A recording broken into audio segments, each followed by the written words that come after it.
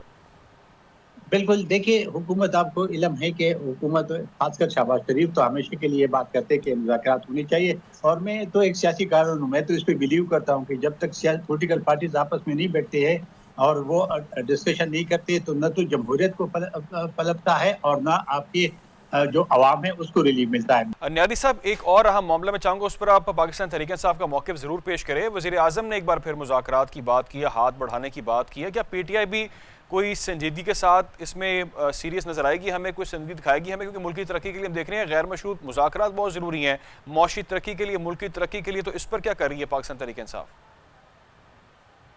علی ڈار، بات یہ ہے کہ اس میں کوئی شک نہیں ہے کہ پاکستان کے اندر جو 3 بڑے ایشوز ہیں اس وقت. سب سے بڑا ایشو ہے کہ پولیٹیکل انسٹیبلٹی ہے. اور پولیٹیکل انسٹیبلٹی کی وجہ سے آپ کی اکانومی سفر کر رہی ہے. سمجھنے کی بات ہے کہ کیا گورنمنٹ اس میں سنجیدہ ہے یا یہ صرف بیانات کی حد تک جو ہے نیشنل اسمبلی یا میڈیا کے اندر بات کر دیتے ہیں. پاکستان تحریک انصاف نے تو سنجیدگی دکھائی ہے. اصولی بات یہ ہوتی ہے کہ گورنمنٹ جو ہے وہ رابطہ کرتی ہے, گورنمنٹ ون سٹیپ ڈاؤن آتی ہے اور بیٹھتی ہے اپوزیشن کے ساتھ تاکہ معاملات کو حل کرنے کے لیے یا آگے بڑھنے کے لیے جو ہے مذاکرات کیے جائیں. ٹھیک ہے زاہد خان صاحب, بہت شکریہ آپ کا. امجد خان نیازی صاحب ہمارے ساتھ ہیں, آپ کو بھی شکریہ. اور سینیٹر سرمد علی صاحب, آپ کا بہت شکریہ. کچھ اور اہم ایشوز ہیں, ان پہ بات کریں گے ایک بریک کے بعد. ناظرین, مشل پاکستان نے پاکستان کی پہلی اسٹیٹ آف فریڈم رپورٹ 2026 جاری کر دی ہے. رپورٹ آئین اور قانون میں دی گئی ادارہ جاتی اور شخصی آزادیوں کا شہریوں کے عملی تجربات کے ساتھ جامع موازنہ پیش کرتی ہے. رپورٹ کے لیے 2000 رائے دہندگان پر مشتمل ایک ملک گیر سروے کیا گیا ہے, جس میں 67% گریجویٹ, 32% ماسٹرز اور 1% پی ایچ ڈی ڈاکٹر سے رائے لی گئی ہے. رپورٹ کے مطابق پاکستان کی آبادی 24 کروڑ 50 لاکھ سے تجاوز کر چکی ہے. پاکستان کی 64% آبادی 30 سال سے کم عمر ہے, جبکہ 19 کروڑ 50 لاکھ سے زائد موبائل کنیکشنز موجود ہیں, جن میں خواتین کے موبائل فون رکھنے کے امکانات مردوں سے 20% کم ہیں. رپورٹ میں بتایا گیا ہے کہ ملک میں براڈ بینڈ صارفین کی تعداد 14 کروڑ 50 لاکھ تک پہنچ گئی ہے. ملک میں 2,30,000 کلومیٹر سے زائد فائبر نیٹ ورک موجود ہیں. تاہم پاکستان کی آئی ٹی اور فری لانس برآمدات $3 ارب سے تجاوز کر گئی ہیں. پاکستان میں برانچ لیس والیٹس کے صارفین کی تعداد 11 سے 12 کروڑ تک جا پہنچی ہے. رپورٹ میں یہ بھی بتایا گیا ہے کہ 70% پاکستانی اپنے پیشے کے انتخاب میں خود کو آزاد محسوس کرتے ہیں. 75% شہری کاروبار کرنے کی آزادی پر مثبت رائے رکھتے ہیں, جبکہ 75% رائے دہندگان نے خواتین کے لیے ترقی کے مواقع پر اظہار اطمینان کیا ہے. جاری کردہ رپورٹ کے مطابق پاکستان کی لیبر فورس 7 کروڑ سے زائد افراد پر مشتمل ہے. 65% رائے دہندگان مذہبی آزادی اور مذہبی حقوق کے تحفظ سے مطمئن ہیں, جبکہ پاکستان میں تقریباً 6 لاکھ مساجد, 36,000 مدارس, 2,000 چرچ اور سینکڑوں مندر اور گردوارے موجود ہیں. رپورٹ کے مطابق پاکستان میں 12 کروڑ 85 لاکھ ووٹرز رجسٹرڈ ہیں. خواتین کی لیبر فورس میں شرکت 20 سے 25% کے درمیان ہے, جبکہ سروے کے مطابق سپریم کورٹ میں 59,000 سے زائد مقدمات زیر سماعت ہیں. علاوہ ازیں ہائی کورٹس میں 4.5 لاکھ سے زائد مقدمات, ضلعی عدالتوں میں 17,40,000 سے زائد مقدمات زیر التوا ہیں. رپورٹ میں مزید یہ بھی کہا گیا کہ پاکستان کی جیلوں میں 1,02,000 سے زائد قیدی ہیں. سندھ کی جیلوں میں گنجائش سے 161% زیادہ قیدی موجود ہیں. پاکستان میں سال 2024 میں مذہبی گستاخی کے تقریباً 344 الزامات رپورٹ ہوئے ہیں, جن میں 62% پنجاب اور 30% الزامات سندھ میں رپورٹ ہوئے ہیں. مزید 243 الزامات مسلمانوں پر جبکہ 101 غیر مسلم پر لگائے گئے ہیں. رپورٹ میں یہ بھی بتایا گیا ہے کہ 58% پاکستانی مالی تحفظ سے متعلق خدشات رکھتے ہیں, جبکہ پاکستان میں پرائمری سکول انرولمنٹ 69% ریکارڈ کی گئی ہے, جبکہ اعلیٰ تعلیم میں داخلے کی شرح تقریباً 13% ہے. رپورٹ کے مطابق 62% شہری خود کو حکومتی فیصلوں پر محدود اثر و رسوخ کا حامل سمجھتے ہیں. 35% شہری ملک کی مثبت سمت کے بارے میں پرامید بھی ہیں. ملک میں 34% افراد نے مارکیٹ میں مسابقت کو نسبتاً منصفانہ قرار دیا ہے. رپورٹ میں قومی اسمبلی کی 336 نشستوں کو جمہوری نمائندگی کی بنیاد قرار دیا گیا ہے, جبکہ قومی اسمبلی میں خواتین کی 60 مخصوص نشستیں موجود ہیں. خواتین کی وفاقی کابینہ میں شمولیت 9 سے 10% اور لیبر فورس میں شرکت 20 سے 25% کے درمیان ہے. اقلیتوں کے لیے قومی اسمبلی میں 10 مخصوص نشستیں برقرار ہیں. رپورٹ میں مزید یہ بھی کہا گیا ہے کہ شہری شخصی آزادی کو معاشی مواقع, انصاف, سلامتی, مؤثر حکمرانی اور ڈیجیٹل شمولیت سے جوڑتے ہیں.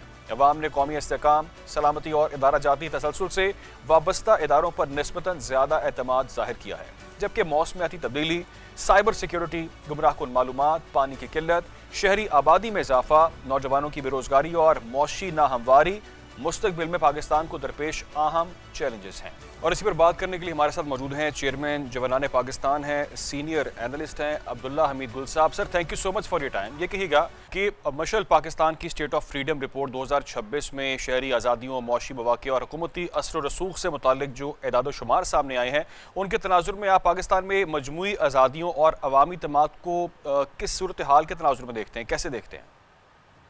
بسم اللہ الرحمن الرحیم. بہت بہت شکریہ, آپ نے مدعو کیا. دیکھیں, اچھا ہے جو بیسکلی گورنمنٹ کے اوپر سرویز آتے ہیں اور اس سرویز کا فائدہ اٹھاتے ہیں, انڈیپینڈنٹ ذرائع سے ہوتے ہیں. اصل چیز اس کی امپلیمنٹیشن ہے. اور اس کے اندر جس طریقے سے بتایا گیا کہ جوان 64% جوان ہے 30 سال سے کم عمر، اور لیکن ساتھ یہ بھی سوال ہے کہ کیا جوانوں کے لیے روزگار کے بہترین مواقع نظر آ رہے ہیں؟ تو صرف پاکستان میں ہی نہیں، پوری دنیا میں ایک مشکل حالات ہیں۔ انڈیا کے اندر 27 لاکھ نوجوان ہر سال دوسرے ممالک چلے جاتے ہیں، تو پاکستان میں بھی ایک ضرور اس کا بڑا ایشو ہے۔ لیکن سب سے بڑی بات یہ ہے کہ کیا ہم پاکستان پازیٹیو میجرز کی جانب جا رہے ہیں؟ تو ہم نے دیکھا کہ عدالتی کیسز کے اندر نسبتاً بہتری آئی ہے، اور تقریباً کوئی 57,000 کیسز اب پینڈنگ پڑے ہیں، جبکہ ایک وقت تھا کہ ایک بہت بڑی تعداد تھی۔ لیکن ساتھ ہی ساتھ ہم یہ بھی دیکھتے ہیں کہ اس میں جو پاورٹی لائن ہے اس کے اندر بھی مسائل آ رہے ہیں۔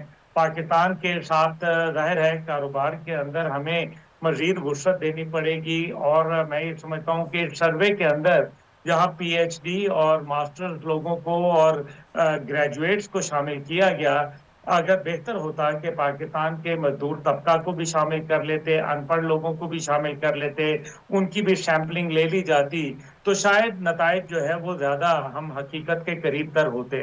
ہاؤ میں یہ سمجھتا ہوں کہ اس سب کے اندر 2-3 چیزیں تو میرے خیال میں واضح ہیں کہ انڈیکیٹرز آر ناٹ بیڈ، لیکن اس سب کے ساتھ اب ان کے اوپر کیا ہم عمل درآمد کر پائیں گے؟ اب جیسے ویمن ان پبلک لائف ہے، یہ تقریباً 9 سے 10% کی بات ہو رہی ہے۔ اسی طریقے سے جو میں اگر آپ کی اجازت سے کچھ فگرز جی کوٹ کر دوں کہ ویمن پاپولیشن جیسے لاہور کے اندر انہوں نے بتائی ہے، لیبر فورس میں بتائی ہے، تو وہ 20 سے 25% ہے۔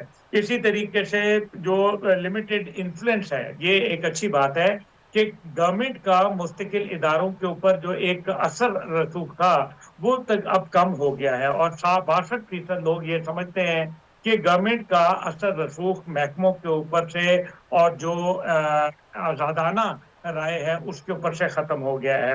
اب جو پاکستان کے اندر اسی طریقے سے موبائل فونز کی بات کی گئی کہ خواتین کے پاس نسبتاً موبائل فون کم ہے، مردوں کے پاس زیادہ ہیں۔ جسٹس کے حوالے سے میں آپ سے پہلی بات کر چکا، اور اسی طریقے سے بلیسفیمی جو یعنی کہ ایسے لاز تھے جو کہ کہا جاتا تھا کہ ٹھیک۔ مذہبی انتہا پسندی کے جی زمرے میں عبداللہ آتے صاحب، تھے۔ جی عبداللہ صاحب ایک رپورٹ میں جی چاہ جی رہا ہوں، رپورٹ پر بھی آپ اپنا انالیسز دیں۔ رپورٹ کے مطابق یہ بھی ہے کہ جو ڈیجیٹل معیشت ہے، آئی ٹی ایکسپورٹس ہیں، فری لینسنگ ہے، براڈ بینڈ ہے اور برانچ لیس والیٹ جیسے شعبے ہیں، اس میں تیزی دیکھی گئی ہے۔ کیا یہ پاکستان کے مستقبل کی جو معیشت کے لیے ہے ایک مثبت تبدیلی کا اشارہ ہے، یا ابھی اور بڑے آپ کو لگتا ہے چیلنجز موجود ہوں گے؟ نہیں، میرے خیال میں ابھی بہت زیادہ اس کے امتحان باقی ہیں۔ دیکھیے بات یہ ہے کہ رپورٹیں تو ماضی میں بھی آتی رہی ہیں، گیلپ کے سروے ہوئے، مشل کے سروے ہوئے، اسی طریقے سے دیگر پل ڈیٹ کے سروے ہوئے، لیکن ان سرویز کا کیا گورنمنٹ نے، اور پھر سب سے بڑی بات ہے کہ گورنمنٹ کا تو اپنا اسٹیٹسٹکس ڈپارٹمنٹ موجود ہے، اعداد شماریات کا جو محکمہ ہے موجود ہے۔ اب اس کو اگر آپ دیکھیں تو ہم یہ بھی دیکھتے ہیں کہ بلو پاورٹی لائن بھی ایک بہت بڑا میرے خیال میں چیلنج ہے پاکستان کے لیے۔ پاکستان کو اپنے ایگریکلچر کے اوپر توجہ دینی پڑے گی۔ مضبوط ایگریکلچر کے لیے ظاہر ہے پانی کے مسائل ہیں، پانی کے مسائل انڈیا سے بھی جڑے ہوئے ہیں، ہمیں ان کو زیادہ بہتر مینیج کرنا پڑے گا چیزوں کو۔ پھر اسی طریقے سے آپ ایجوکیشن کے حوالے سے دیکھیں تو بنیادی طور پہ آئین پاکستان تو یہ کہتا ہے کہ ہر خاص و عام کے لیے آپ کو ایجوکیشن دینی ہے، جبکہ اس ٹائم پہ پرائیویٹ ادارے جو ہے وہ زیادہ بڑا کام کر رہے ہیں۔ 4,20,00,000 کے قریب جو بچے ہیں وہ تو ان پرائیویٹ اسکولوں میں پڑھ رہے ہیں۔ دوسری جانب جو ہے وہ انصاف تک کی رسائی حاصل کرنا۔ دیکھیے انصاف تک کی رسائی کا جو ہے وہ بڑا اہم کردار ہے، کیونکہ ٹھیک ہے کہ ہم نے آئینی عدالت بنائی ہے، بہت اچھی بات ہے، اس سے بہت سارے آئینی بحران ختم ہوں گے، لیکن عوام کی سہولت کے لیے جو آدمی آپ کو پتہ ہے دور دراز کے علاقوں سے آتا ہے، پتہ چلتا ہے جی جج صاحب چھٹی پہ ہیں یا عدالت میں ہڑتال ہے، تو ایسے سسٹمز بنانے چاہیے اچھا، تاکہ میں اسی پہ چاہ لوگوں رہا ہوں کے سر، لیے یہ بھی ایڈ کر دیتا ہوں سر۔ آپ نے جو بات کی عدالتوں کے حوالے سے، میں اس پہ بھی چاہ رہا تھا کہ آپ اس پر بھی روشنی ڈالیں کہ بڑھتی جو آبادی ہے، عدالتی نظام میں زیر التوا جو مقدمات ہیں اور سماجی و مذہبی تناؤ ہے، اس سے متعلق جو ڈیٹا رپورٹ میں دیا گیا ہے، ان مسائل کے حل کے لیے حکومت اور جو ادارے ہیں ان کو کن فوری اور مؤثر اقدامات کی ضرورت ہے؟